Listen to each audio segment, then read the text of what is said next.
I can't tell you how many guys I've dated in my life who have baskets of books in their bathrooms. Like, that's disgusting. Hey, at least they're reading. Fully Grownish. Hello. Wow, what's going on? Oh my gosh.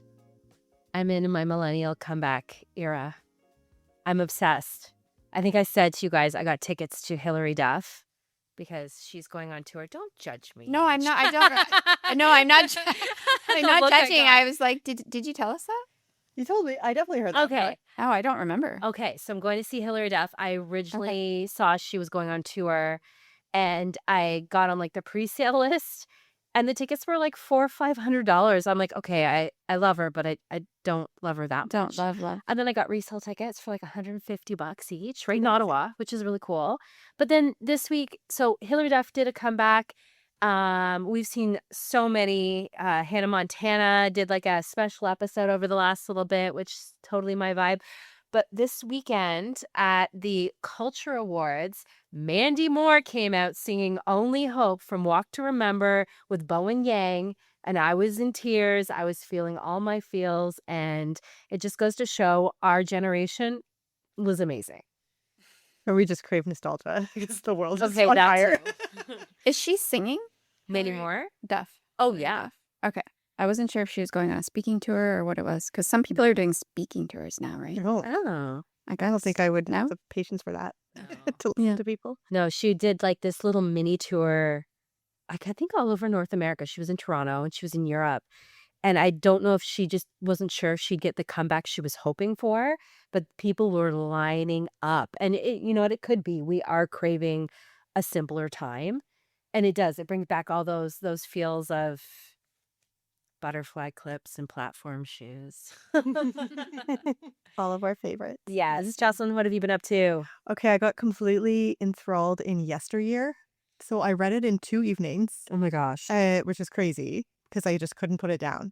But it is about an influencer, trad wife influencer, who wakes up one day in 1855, but it kind of delves into the lies that influencers tell and the damage of religious upbringing and the mental health issues. It's a crazy book, a wild ride. I highly recommend it. Okay, I'm putting that on my library list like right now. That sounds really good. What about you, Ange? Are you up to anything or obsessed with anything lately? Yeah, I don't have a lot new. I haven't been spending a lot of time doing, self-care, which I usually try to do. So I have to get back on that train. Your salmon sperm masks. Yeah. I'm still working out, so that's good. But yeah, I just, summer's probably going to be less of that, I think. Kids are only in 4 camps out of 9 weeks. So I have a couple weeks off. I don't know. Are you guys taking any weeks off this summer? Yeah, I'm taking a couple weeks off. Yeah. I don't take time off. Yeah. I mean, I'll take a day or two off if I'm Mhm. slow, but Yeah. I So like yeah, moving. what I've just been doing, is trying to plan a lot of staycations. So I've been doing a lot of research about like free museums in the summer, free park passes in summer. You can go on Via Rail with your kids for free. Yeah. Like you pay, Oh. but they are free. That's amazing. I know. So I was thinking, even if it was a there and back in one day to Toronto, Yeah. doing that might be a lot for them. But doing some baseball games and things also locally. And yeah, I'm just that's my hobby right now. Just trying to find things that are low cost, supporting local. Yeah.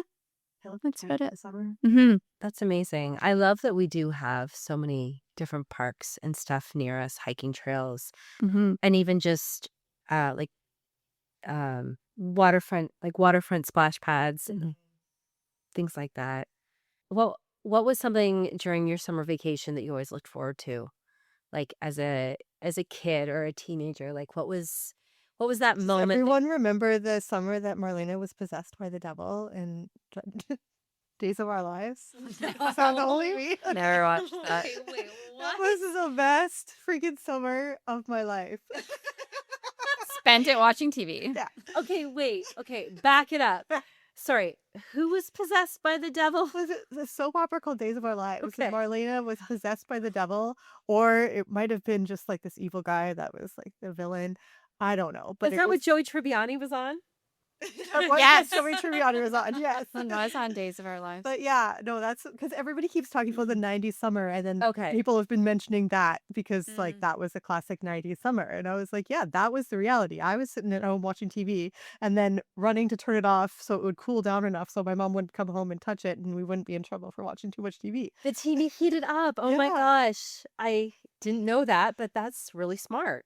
Yeah. 90s summer is the goal. I mean, I'm trying to get my kids to plan their own days, Mhm. you know? So give me, 2 things outside you could do today, 2 things inside you could do that don't involve screens, 2 things you could do as a chore, and then, do you want to ride your bike and buy a freezie at the corner store? We don't have a corner store anymore, but you know what I mean? The Yeah. general idea is just, and I've been passing out our landline number to people. Nice. And most of the responses I get are, well, I don't know how they're going to call you without my cell phone. And I'm like, I've been encouraging, all the moms, like, get a landline. It's the best. Yeah, it's just, I don't know. We need to have a 90s summer. Yeah. I miss. Not watching TV, but That was the reality of my 90s summers. I love that. No, every Sunday we used to go to my grandparents' cottage. So, you get up, you pack. We always had hamburgers or hot dogs, whatever flavor chip was the most popular that week. And we'd go up and we'd get out in the boat, we'd kneeboard, tube, all that, just literally be in the water the whole time. And I really miss that because it was just easy. The whole family, like cousins, everybody always, like not everybody every weekend, but people would show up. And I remember my grandparents had this huge picnic table, but it was inside the house because there were so many of us. Yeah. And, that's where you'd sit and have lunch and you'd all be absolutely wiped from the sun in the morning. And I miss that. yeah, we always had a pool growing up, and our house was always the house to hang out at because everyone wanted to come, and my parents were super chill. So That's amazing. yeah, my brother has a pool, and my dad has a pool in his condo building outside. It's just a little. I don't take the kids there so much because like when there's retired people in the pool and my kids are doing cannonballs, it doesn't always go over very well. Yeah. So, oh yeah. So I wish I had a pool. I remember though, like in the summer, it not being this hot. Like we were outside all the time.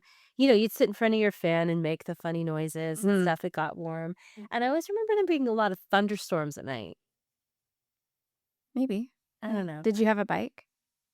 I'm bringing it back to last week's Oh topic. my gosh. Yes, I had a bike. I don't know if I was a big biker. Mm. I like, We need I do a to- job. on We a need to bike. put that on the side quest for Yeah. Heather. You can borrow mine. I wear Come too for many a dresses to wear a bike. No. To drive a bike all the time. Not all the ride. time. I'm saying we can That get was- together, I the go 3 for of a us, bike ride. go get an ice cream on our bikes, go sit by the water on our bikes. How Okay, I'll So go when to I the lived in water. Toronto, I wore dresses every day and biked everywhere. Okay. So you can bike with a dress on. No problem. Just throw some shorts on. You'll be good. Yeah, exactly.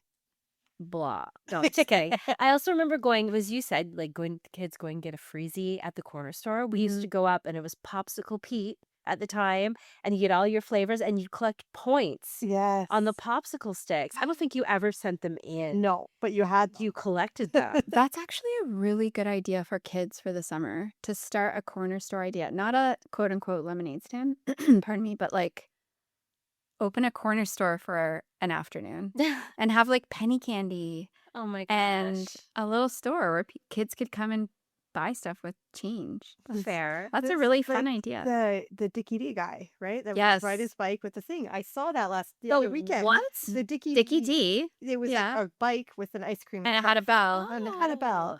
It was a bicycle. Yeah, there's a guy doing it. There in is. Ascend. But what It's happened like- to the ice cream truck? That used to be a thing too.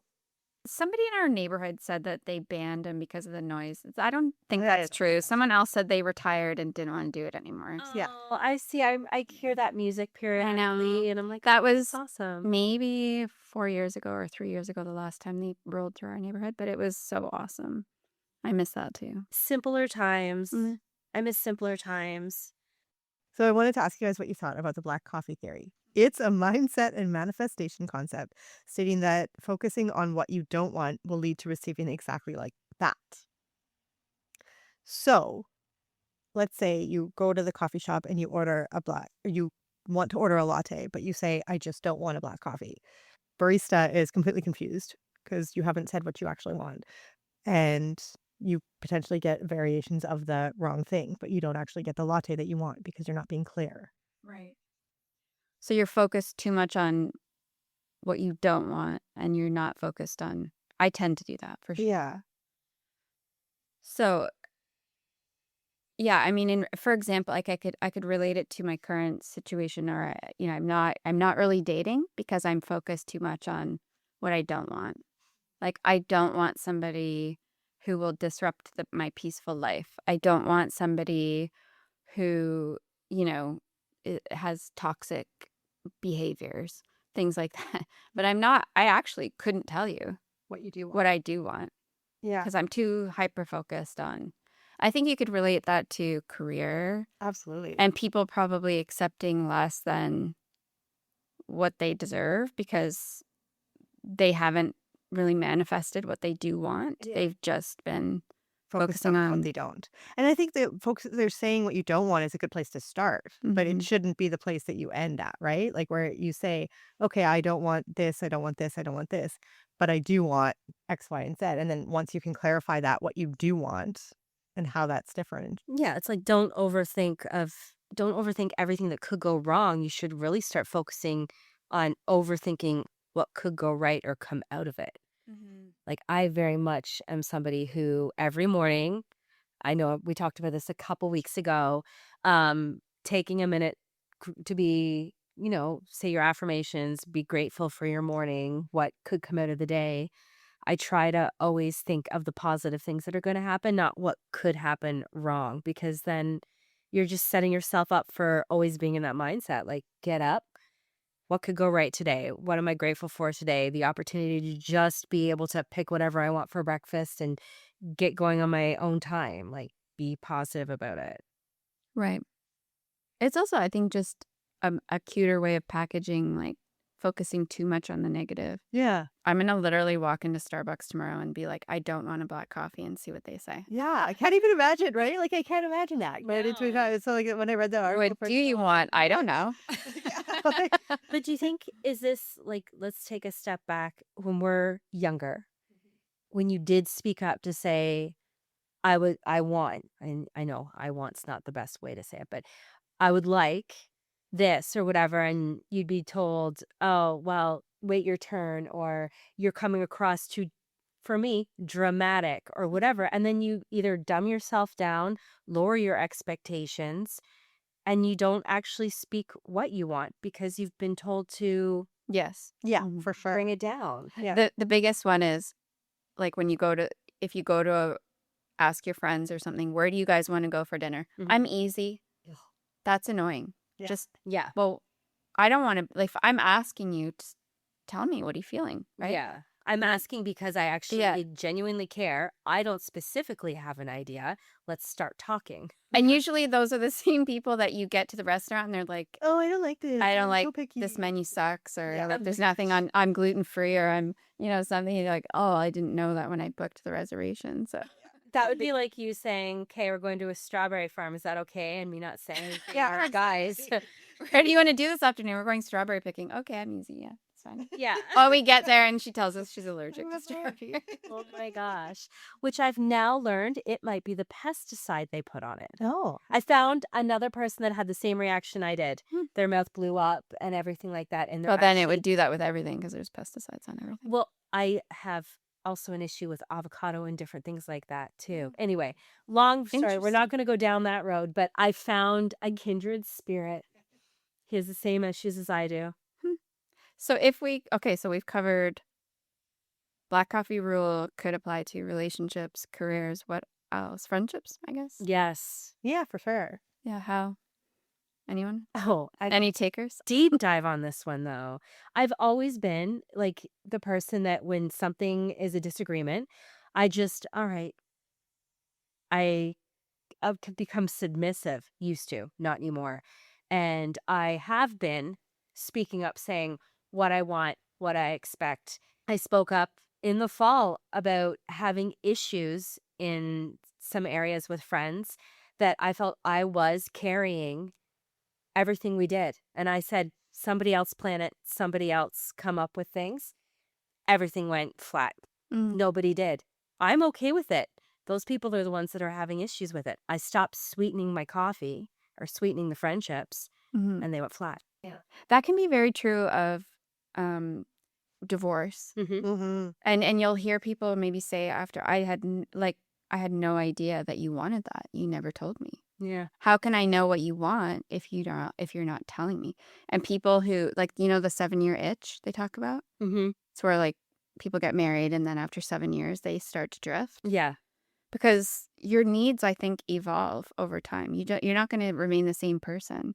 But that's also one thing we spoke about talking about eventually is we're meant to evolve. We're meant to change, learn, grow, and especially bringing it back to friendships and relationships. Mhm. When you do change or, start feeling differently about stuff and you do talk about it, you might have changed, but the other person might not have. Yeah. And that can cause a drift. And unless both parties are willing to flow with it, it might end. Right. Together. Yeah. Yeah, you either grow together or you just come to the terms that, okay, well, you've changed this way and you've changed this way. It's not going to work. It's not that we don't like each other and things like that, but it's okay that we're going to step away from the situation. Also, just ask people if you think someone's not telling you, like if someone's being like passive aggressively mad at you and you don't know why, Yeah. say, instead of saying, why are you mad? Instead of saying that, hey, what do you need? Yeah. You're obviously upset. we're not going to go through why. Just tell me what you need. It's like the advice thing. Are you talking to me because you need advice? You need guidance? Right. Like it all goes back to communication. Yeah. It really does. You could even relate it to little kids. I mean, my youngest has a hard time telling me like what he needs. Mm-hmm. And he'll be having a complete meltdown, like crying and mad. And I'll just say like, and he'll be like, he'll sometimes tell me like, you didn't charge my tablet or, and I'll say like, how would I have known you needed that? How, well, you can charge your own tablet. Let's be real. But, I don't know. That's a bad example, but I just tell him, yes, you need to tell me what is wrong. Tell me what you need me to do. But that's perfect. That's what, as a parent, you should be doing. Yeah. But as adults, we should know that we should be just telling We people. should, but I found that, like, for me, it can be uncomfortable, but at the same time, depending on how you were brought up, you might have been told, Don't say it. don't say, like, keep Yeah, your mouth especially shut. too much. Yeah. Especially, Don't be too That's right. much. Oh, yeah. Yes. But especially as women. I would say that, but I will also say for men, our generations were taught to be unemotional. True. Don't say if you need a hug or if you need to be sad or if you need a minute. Be a man. Just be man up. Yeah. Like, get over it and move on, and then that ends up being toxic masculinity, right? Yeah. So we're told we're too much. Men are told, That they just shouldn't have any feelings. don't have any feelings. Just get Yeah. on with it. Yeah. Like that. We should be divorce coaches. Group coaching, the three of us. One man in the chair. We have a nice rocking chair here. Yeah.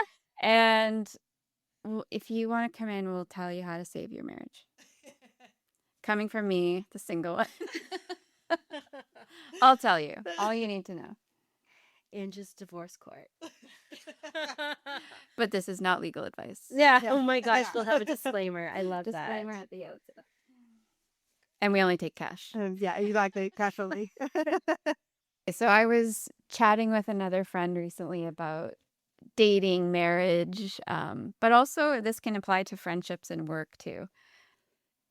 Is there something either like in your relationship or at work or friendships that gives you the biggest ick that you just can't deal with it? I have one from a former workplace that honestly I will never forget. And still I have nightmares about this.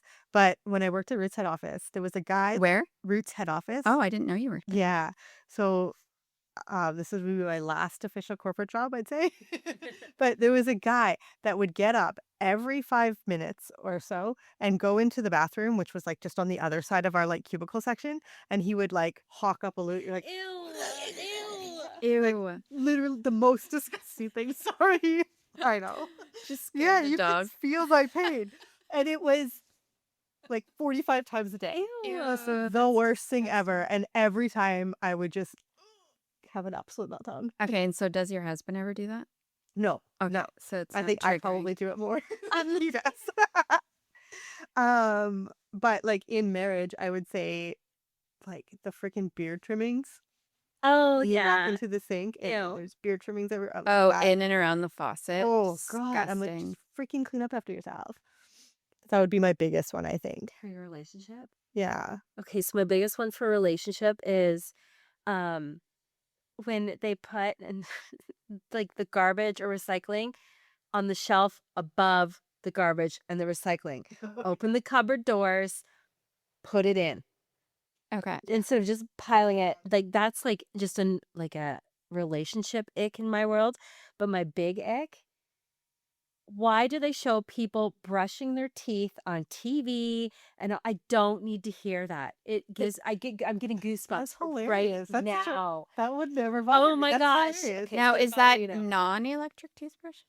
I don't care. Oh, just I don't gross? care. I don't want to hear anybody brushing their teeth. I have an electric toothbrush, so I don't even hear myself brushing my teeth. Oh, that's hilarious because last night my oldest was giving my youngest trouble for the way he was brushing his teeth and grossing him out.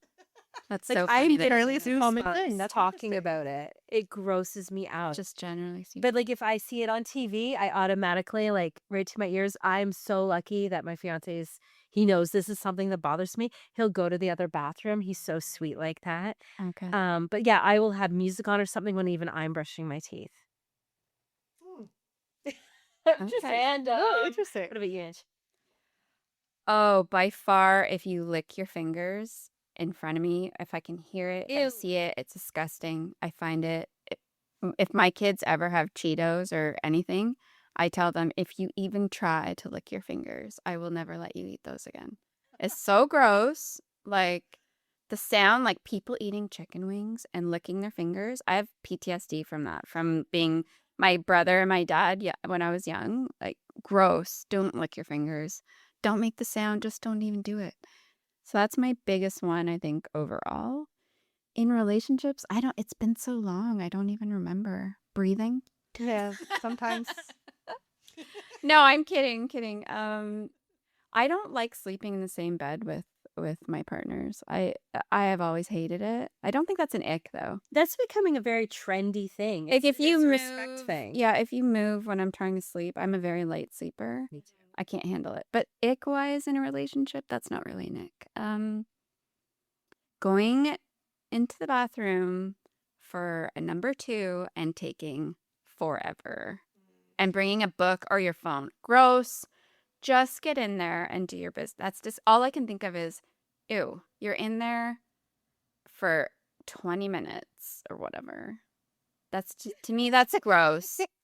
Do you get some sort of enjoyment? I mean, I'm not going to go TMI, but I don't take anything into the bathroom with me because there's germs. The bathroom is the bathroom, folks. It's Leave the it there.